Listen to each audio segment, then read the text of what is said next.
Hey y'all, it's Dr. Know-It-All. It is 7:50 in the morning on Tuesday, the 7th of October, and Full Self-Driving 14.1 is actually out. I've got a little bit of coffee left in the mug, and we're going to go for this. So early morning, forgive me if I have any slip-ups. It's going to be somewhat of a hot take. A big thanks to Ashok Elliswamy and team, obviously, for making this all happen, and also a huge thanks to Chuck Cook for sharing the release notes with all of us. I downloaded them all. Chuck was waiting for his software to download. I expect he's actually out testing the software right now. So what I would suggest is watch this video as a primer so that you know what to expect when he's doing his full self-driving test, and then go check out his channel, because I would expect a video within the next couple of hours should be out on his channel. So anyway, a big thank you to the Tesla team for creating this software, and then also a big thanks to Chuck for sharing the release notes. Anyway, at 7 o'clock in the morning, so less than an hour ago, Ashok said, FSD 14.1, the first in the V14 series, has officially started rolling out to customers. Big, when you go from 12 to 13 to 14, obviously major changes. There's a lot of stuff that's different here. Many follow-up releases with significant improvements are in the works. These should ship through the rest of the year. So with version 13.2.9, I think that's what we've been stuck with forever. I think it's been like 10 months or something like that since we had a major update. And remember that we had the robotaxi come out in the meantime. So things really slowed down, and obviously they're working on 14, but we should see some pretty fast iteration happening now with version 14 of the software, because it's a new version. It's not very mature yet, and it will improve. Anyway, enjoy, and looking forward to your feedback. So a big thanks again to the team. Alrighty, and with that being said, let's turn to the release notes. They don't have anything super complex in terms of the actual notes themselves. They used to put in things like math equations and stuff like that. We don't see that anymore, but there are some things that require some thinking about. There's other stuff that's fairly obvious, and there's a sort of preview of coming attractions, which is really interesting. Anyway, you can see it's 2025.32.8.5, and it's version 14.1, not version 14.0. Elon Musk over the weekend said that they discovered some bug in 14 that they had to quash. And Chuck said that he saw the testers out, I think it was yesterday, I think it was Sunday or maybe Monday. But anyway, the cars were driving around in a loop trying to do his left-hand turn as a validation of the software. So I expect that was version 14.1, and they were validating it. Anyway, let's go ahead and take a look at these release notes. First one is added arrival options. This is a biggie. Added arrival options for you to select where FSD should park: in a parking lot, on the street, in a driveway, in a parking garage, pretty interesting, or at the curbside. So the curbside, of course, would be like a robo-taxi type of thing where you just want to have the car pull over and drop you off and continue on. Or I guess if you were parking at a friend's house and didn't want to park in their driveway, you could do that. Driveway is pretty obvious. A parking lot, of course, is very useful because you could set that as your destination at Costco or Walmart or whatever, and it will find a parking spot for you, I assume, in the parking lot. The street is interesting. The curbside and the street, I don't know what the difference between those two is. But anyway, maybe on the street means it's like dropping you off, and then a curbside thing means it's actually parking there and trying to get over close to the edge so that it's out of traffic. So maybe that's the difference. And then the really interesting thing for me when I get this software is the parking garage, because as I said, when I park at work, I am in a parking garage, and that is just kind of a nightmare to drive around and find a spot and avoid traffic and, not hit pedestrians, not hit cars that are trying to pull out and in and things like that. So the parking garage, I think, is kind of a boss level for parking. So we will see how that works. That will be really interesting when we have a chance to look at that. And just to jump down quickly to a later page that Chuck captured here, you can see arrival options. They give you, I guess, just like a little drop-down menu. So there's park and there's curbside. Oh, I see. So curbside is not actually parking. It's dropping you off. So this would be more robo-taxi-ish, where the car is going to continue going someplace else. At this point, of course, since you have to be in the car in the driver's seat with full self-driving, the consumer version of it, I don't know that curbside will be particularly useful unless you're dropping off a friend. But anyway, it looks like park, you get the different options for where you want to park. And I don't know, the parking garage, maybe you just have to kind of scroll down further. It's a little difficult to see. But anyway, the parking garage may or may not be enabled at this point. So anyway, but it does say parking garage down here again. So I think it should be okay. Your preference for arrival options and preferred parking positions are persisted for each destination. Oh, interesting. So if I'm going to work and it knows that I'm parking in a parking garage there, it will remember that parking garage is the destination at work and driveway is the destination at home and parking lot is the Costco destination. So it should remember per destination where you go what type of option you want. So that's really cool. That's the way you don't have to keep fiddling with it every single time you drive. So that's actually really interesting. And then our reasoning model. So this part is really really cool. Our reasoning model will assess the suitable options for your destination and pick an intuitive default. So it's unclear whether this interacts with the other with your preference, or whether this is if you don't give it a preference. So in other words, if you drive to Walmart and you don't tell it what you want to do, it figures out that it's a parking lot. You know, it's like, oh, this looks like a parking lot. I'm going to park in a parking space because this is a parking lot. And of course, very importantly in this is reasoning model. This is something where I believe the larger model comes into play. If we recall Elon and everybody's discussion about version 14, it's a little bit unclear. I've heard anywhere from 4x the number of parameters to 10x the number of parameters. It's a little unclear because there was a 13 upgrade that had more parameters and stuff. So somewhere between 4 times the number of parameters and 10 times the number of parameters. So again, if there were 1 billion parameters in the old model, 4x would be 4 billion parameters, 10x would obviously be 10 billion parameters. What that does is it makes the model significantly smarter. So by analogy, and a large language model, an LLM, if you go from a 10 billion parameter model to a 100 billion parameter model, the model becomes significantly smarter at being able to reason. And that's what they're getting effectively here. And it's on chip. The really impressive part here is that they're not using a data center to do this. They're doing this on the chip itself. Now, I did an entire other video about parking and the patent that Tesla applied for. I'll leave it up here. And at the end of this video, I highly encourage you to watch that because it goes into detail about the sort of trade-off in parking lots. And I think what they're doing is sacrificing frame rate for a different model that is substantially more adept at looking at parking situations and figuring out what to do. So I think that's the trade-off, is they're going from like 36 or 40 frames per second when you're driving on the road, when you don't care about highly detailed stuff, you just have to avoid things, to a different model in the parking lot where it cares a lot more about centimeter level precision. And that actually could explain this fusion idea between Optimus and the car. We saw, I think it was Elon that posted about that. He said something about when they fuse back together again. I didn't even realize they weren't fused together, but yeah, I guess right now Optimus is on a different stack than the car is. But if we can put Optimus on the parking lot stack effectively, where it doesn't have to have as high of a frame rate, but it's able to distinguish things like, again, this coffee mug, right? It can distinguish this down to the sub-centimeter precision level where it can actually pick it up and everything.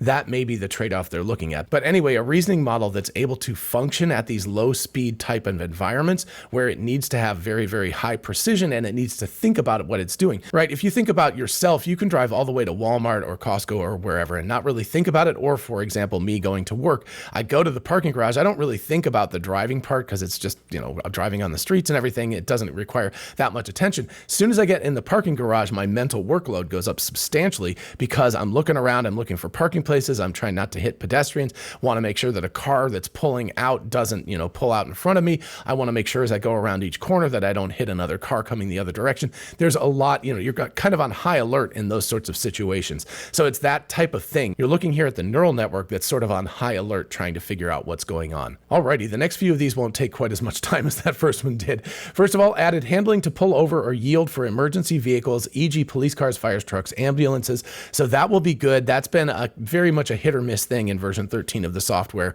is when you see a police car or an ambulance or something like that, will the car actually slow down and get out of the way? We don't know. So hopefully that will cause it to function more consistently and better. And that's really important in order for the vehicle to actually function on its own without human supervision having to come in. And then back to the reasoning model again, this is really interesting. Added navigation and routing information into the vision-based neural network for real-time handling of blocked roads and detours. So we're not talking about Google Maps here where it's like, hey, get off at this exit and go around or something like that. But if something happens kind of live, right? A car crash happens, a car stalls out in the road or something along those lines, the car now, instead of being kind of dumb and just not really knowing what to do, apparently it will be able to use its neural network and an internal navigation system, which is really interesting. That's something we didn't know about before. And it will be able to figure out an alternate route, including maybe, you know, making a U-turn or something like that if it's really bad and snarled up in front of it. I don't know. But anyway, it sounds like it will be able to think in a much more human manner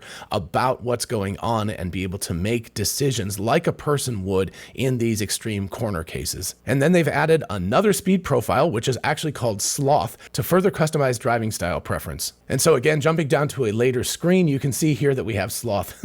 We have Sloth, we have Chill, we have Standard, and we have Hurry.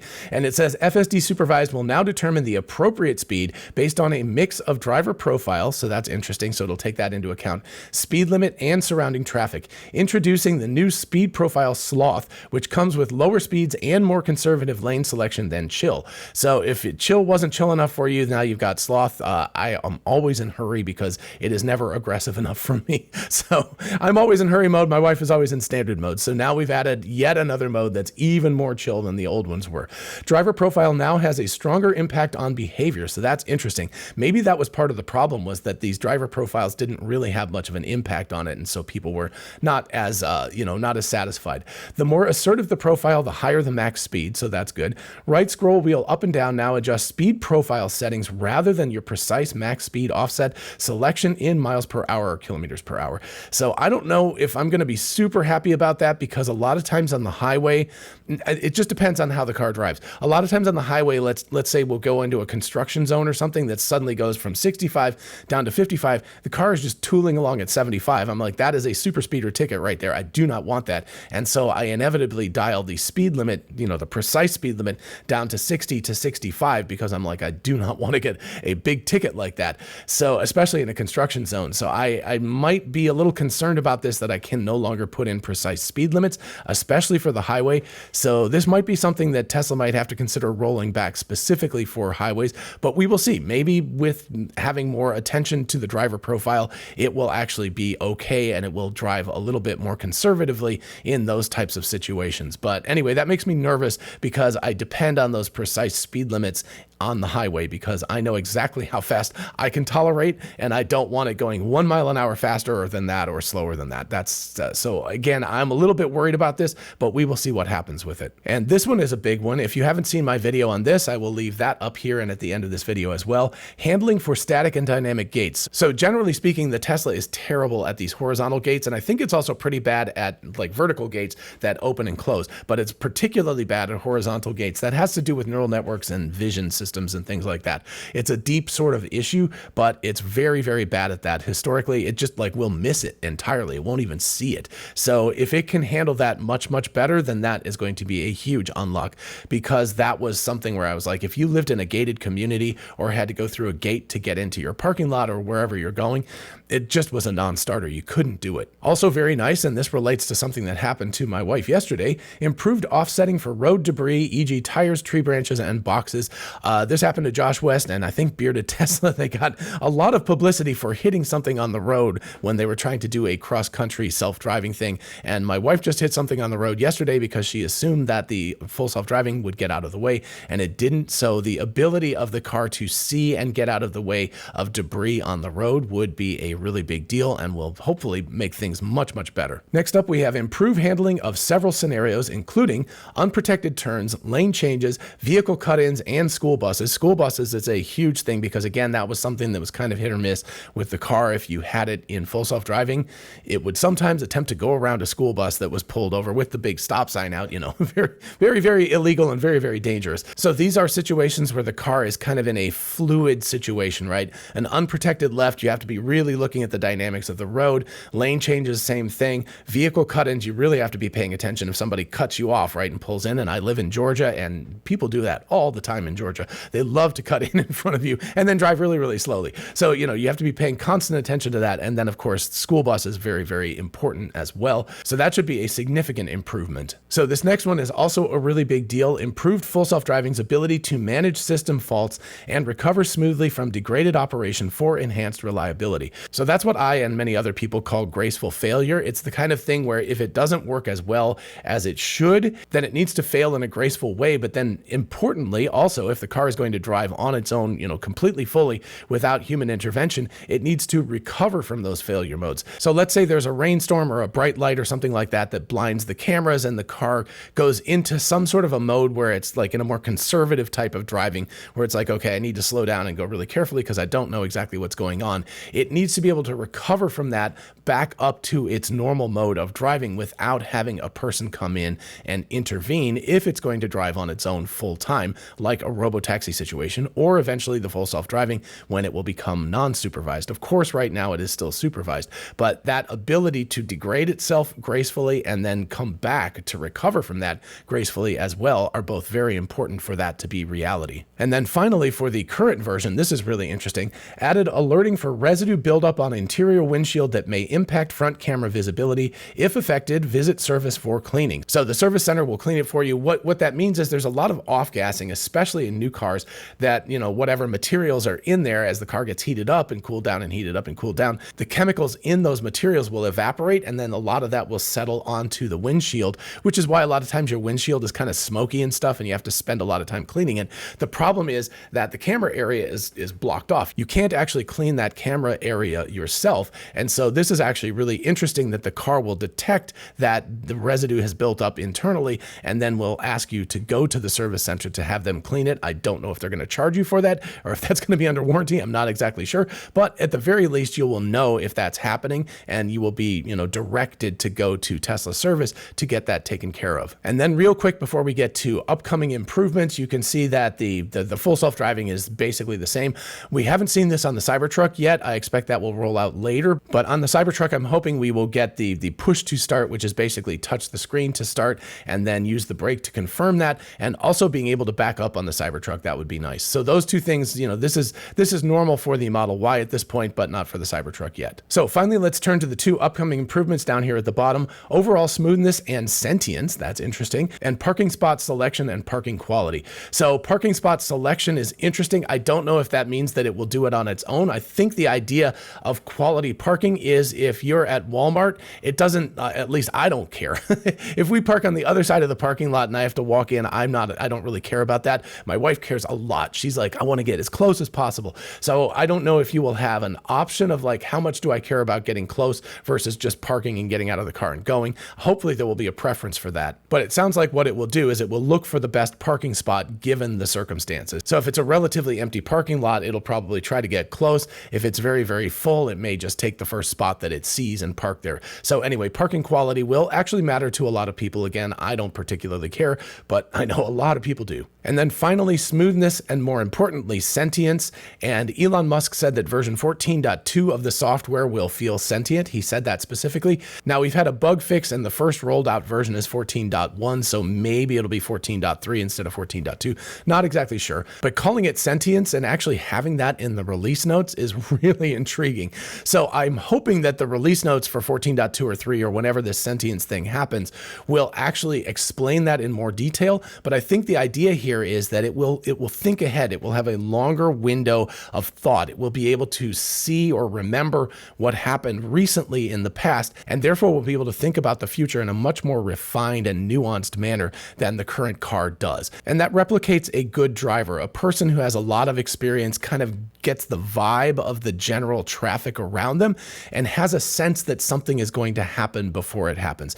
If you've ever driven, and hopefully you're that kind of driver, where you're sitting there and you're looking around at the traffic and you're like, that person, you know, that black sedan up there, I think they're going to cause problems for me because I can tell that they're, you know, itching to get over into my lane and I'm going faster than them, but I have a feeling they're going to cut me off. And if you can project that out and you know it could happen in the future, you could slow down a little bit, or you can, you know, just be extra alert to that person. And then when they do pull out, you're not taken by surprise. You're like, aha, I thought they were going to do that. That's what I think the sentience means. It's that idea of being a really good driver and concentrating and focusing and knowing what other cars are going to do before they do it. I think that's what they're talking about by sentience, but we will have to wait and see. Alrighty, folks, that's what I've got for you this morning. Let me know in the comments what you think about all of this. Did I miss anything or get anything wrong? Let me know about that. And if you have insights about other things that are coming up in the future, or if you've had a chance to drive 14.1, definitely let me know in the comments. While you're down there, if you don't mind liking this video, it really helps out. And also consider subscribing for more of this kind of content, and I will see you in the next video.